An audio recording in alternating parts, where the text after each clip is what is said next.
High বন্ধুরা, শুভ সকাল। তোমরা সবাই কেমন আছো? আশা করি সবাই খুব ভালো আছো। তো এটা আমার অনেক দিনেরই ভিডিও। তো এখন শরীরটা খুব একটা ভালো নেই, তার জন্য এডিট করতে পারিনি। তো আজকে ভাবলাম যে কতদিন আর এভাবে পড়ে থাকবো, তো ভিডিওটা এডিট করে নিই। আর দেখো কতগুলো মোয়া মাছ নিয়ে এসছে তোমাদের দাদা ভাই। তো এগুলো আমি কেটেছি বাড়িতে নিজে। তো তখন ক্যামেরা ধরার কেউ ছিল না জন্য ক্যামেরাটা করতে পারিনি ভিডিওটা। তো তারপরে তোমাদেরকে দেখালাম, কেটে ধুয়ে তারপরে তোমাদেরকে দেখাচ্ছি। তো বড় মাছ খেতে একদমই ভালো লাগে না, তার জন্য আমি বলেছি ছোট মাছ নিয়ে আসতে। এই জন্য ছোট মাছ নিয়ে এসছে দেখো। আর এটাই আজকে আমি তোমাদের সঙ্গে শেয়ার করব কিভাবে এই ছোট মাছটা রান্না করে খাবো। একদম খুব সাধারণভাবে রান্না করব। দেখো মাছটা খুব সুন্দরভাবে ধুয়ে হলুদ লবণ মাখিয়ে নিলাম। এবার কড়াইয়ে দেখো তেল দিয়ে দিচ্ছি।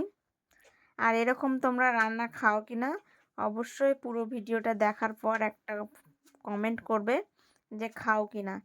এই রকম রান্না আমার খেতে খুবই ভালো লাগে, একদম মশলা টশলা কিচ্ছু নেই, কিন্তু খেতেও দারুণ টেস্ট। তোমরা করে খাবে, দেখবে সত্যি খুব টেস্ট হয়। আর যদি না করে খেতে পারো তাহলে অবশ্যই চলে এসো আমার বাড়িতে, নেমন্তন্ন রইলে সবার। আমি রান্না করে খাওয়াবো, তাহলে বুঝতে পারবে পাতলা হলেও কিন্তু খেতে দারুণ। আর মাছগুলো না একদম তাজা মাছ। তো তাজা মাছের তরকারি এমনিতেই খুব সুন্দর হয়। তো দেখো ময়া মাছ কিছুটা দিয়ে দিয়েছি ভাজার জন্য। আর খুব সুন্দর নরম যদি হতো কি না ভেঙে ভেঙে যেত। তো মাছগুলো কিন্তু খুব সুন্দর, আর দেখো লাল লাল করে ভাজা হয়ে গেছে। তো আমি মাছগুলো উল্টিয়ে দিচ্ছি, আর একদিকে ভাজা হয়ে গেছে আর একদিকে উল্টিয়ে দিচ্ছি। তো মোয়া মাছ তোমরা কে কে খাও অবশ্যই বলবে। যদিও আমি ছোট মাছটাও সেরকম পছন্দ করি না কাটার জন্য, তবে এখন এই যে একটু বড় বড় সাইজের মাছগুলো বেশ ভালো লাগে। একদম কাটা মাছ খেতে ইচ্ছে হয় না, মানে কাটা মাছ খাই না, আমি একদম কমিয়ে দিয়েছি, খেতেই পারি না কাটা মাছ। তো এই ছোট ছোট মাছগুলো, ট্যাংরা মাছ, পুঁটি মাছটা খাওয়া হবে না আমার অসুখের প্রবলেমের জন্য। সেই জন্য পুঁটি মাছটা বাদ। এইগুলো মাছ, ট্যাংরা মাছ, মোয়া মাছ, তারপরে আর কি সব মাছগুলো, বেশিরভাগ আমি মাছের নাম জানি না, তবে যাই হোক যতটুকু জানি ওটাই। তো এগুলোই আমার জন্য নিয়ে আসে। ব্যাস, মাছ এমনিতেই খেতে ইচ্ছা করে না, তবুও বাড়ির লোক তো খাবেই তাই না, সেই জন্য রান্না করতে হয়। তো আমার জন্য আর এক্সট্রা কিছু করি না। তো এরকম ছোট মাছ রান্না করিনি। আর আজকে সবার জন্য এই মাছটা রান্না করেছি, তো আলাদাভাবে কিছু রান্না করিনি। দেখো এই মাছগুলো আমি ভেজে তুলে নিয়েছি, লাল লাল করে ভেজে তুলে নিয়েছি। আর এই মাছগুলো আবার দিলাম, অর্ধেক মাছটা আবার দিলাম ভাজার জন্য। দেখো কত বড় বড় না, আর সবগুলো মাছের পেটের ভেতরেই কিন্তু ডিম ছিল বেশিরভাগ। দেখছো পেটগুলো অনেক মোটা মোটা হয়ে আছে বেশিরভাগ, এই যে ছোটগুলোতে নেই, কিন্তু বড়গুলোতে কিন্তু সবগুলোতেই আছে একদম পেট ভর্তি ভর্তি ডিম। খুব ভালো ছিল, টেস্ট ছিল মাছটা। তো কয়েকদিন হয়ে গেল ভিডিওটা এডিট করব করব, শরীর ভালো হচ্ছে না, তার জন্য এডিট করতে পারছি না। আর এখন দেখো শুয়ে শুয়ে এডিট করছি, কি করব বলো, শরীর একদমই ভালো যায় না। ওষুধ খেতে খেতে মাথা খারাপ হয়ে যাচ্ছে আমার, মানে এত ওষুধ খাচ্ছি, খেতে খেতে নিজেরই বিরক্ত লেগে যাচ্ছে। শুধু আজ থেকে না, কয়েক বছর ধরে একইভাবে এই ওষুধ চলছে।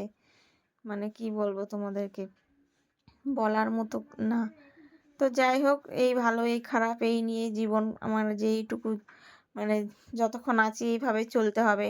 এই ভালো আছি এই খারাপ আছি এরকম ভাবেই। তো যাই হোক, স্ট্যান্ডটা বার করিনি, তো হাতেই ক্যামেরা করছি, এই জন্য ক্যামেরা ভিডিওটা কাঁপছে খুব। ভাবলাম যে এইটুকুর জন্য আবার স্ট্যান্ড বার করব, তার জন্য হাতে নিয়েই করছি ফোনটা। আর দেখো একটা শুকনো লঙ্কা দিয়ে দিলাম, ওই তেলে একটু তেল দিয়ে শুকনো লঙ্কাটা দেখো লাল লাল করে পোড়া পোড়া করে ভেজে নিয়েছি। আর এই যে আমার মেয়ে জিরাটা দিয়ে দিল, যেহেতু ফোনটা আমি হাতে নিয়ে আছি, তো এক হাতে দিতে পারছিলাম না জিরাটা, মানে কৌটাটা খুলতে পারছিলাম না, এই জন্য আমার মেয়ে কৌটাটা খুলে জিরাটা দিয়ে দিল। আর দেখো আমি কাঁচা লঙ্কা দিয়ে দিলাম, কাঁচা লঙ্কাটা একটু ভেজে নেব হালকা, তারপরে মাছগুলো দিয়ে দেব। দেখো একদম হালকা করে ভেজে নিচ্ছি।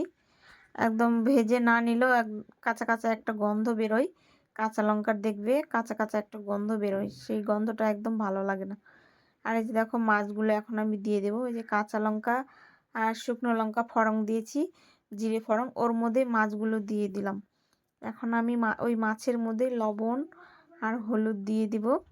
দেখো লবণ দিয়ে দিলাম, একদম মানে সবজি ছাড়া, শুধু মাছের তরকারি, লঙ্কা চেরা। খেয়ে দেখবে বন্ধুরা, একদিন টেস্ট করে দেখবে, অসাধারণ লাগে, অসাধারণ। হয়তো দেখতে পাতলা, তবে পাতলা তরকারি খাওয়া মানে স্বাস্থ্যের পক্ষেও ভালো, খুব ভালো। তো আমরা এরকম মাঝে মধ্যেই রান্না করে খাই, আমার বেশ ভালো লাগে পাতলা ঝোলটা। তো দেখো লবণ হলুদ দিয়ে একটু ভেজে নিলাম মাছটা ভালো করে। এখন আমি জল দিয়ে দিচ্ছি। দেখো একটু জল দিয়ে দেব, দিয়ে নেড়ে চেড়ে ফুটে উঠলে নামিয়ে নেব। তো আমার ভিডিওটা কেমন লাগলো অবশ্যই বলবে, যদি ভালো লাগে একটা লাইক কমেন্ট শেয়ার অবশ্যই করবে। আর আবারও বলছি, এরকম রান্না করে অবশ্যই খাবে তোমরাও, দেখবে দারুণ খেতে। আর বিশেষ করে অসুস্থ লোক যাদের বাড়িতে আছে, অসুস্থ লোকের জন্য তো খুবই সুন্দর একটা খাবার, সেই জন্য আমি বেশিরভাগ এরকমই খাই। তো যাই হোক, দেখো গ্যাসটা জোরে দিয়েছিলাম জন্য বোঝা যাচ্ছে না, তো একটু আমি কমিয়ে দিলাম তোমাদেরকে ভালো করে দেখানোর জন্য। দেখো এই যে কি সুন্দরভাবে মানে ফুটছে তরকারিটা, শুধু মাছ ব্যাস, আর সবজি টবজি কোনো কিছুই না। এই যে দেখো খুব সুন্দরভাবে ফুটছে। তো এই যে আমার রান্নাটা কেমন লাগলো অবশ্যই বলবে, কিন্তু কেউ কিন্তু ভুলে যেও না বলতে। আর জানি না আমার ভিডিওগুলো তোমাদের কেমন লাগে, যদি ভালো লাগে প্লিজ সবাই পাশে থেকো। আমিও সবার পাশে থাকার চেষ্টা করি, থাকি যতক্ষণ পারি। আসলে শরীর ভালো যায় না, তো শরীর বেশিরভাগ আমার খারাপই থাকে, তবে তার মধ্যেও আমি চেষ্টা করি সবার পরিবারে গিয়ে ভালোবাসা দেওয়ার। ব্যাস এইটুকুই, আর কি মানে কিছু বলার নেই, কি বলবো আমি কিছুই বুঝতে পারি না। তো যাই হোক, এই যে দেখো আমি তোমাদেরকে মাছগুলো দেখাচ্ছি, আর ঝোলটা দেখো একদম রেডি। কেমন হয়েছে অবশ্যই বলবে। টাটা।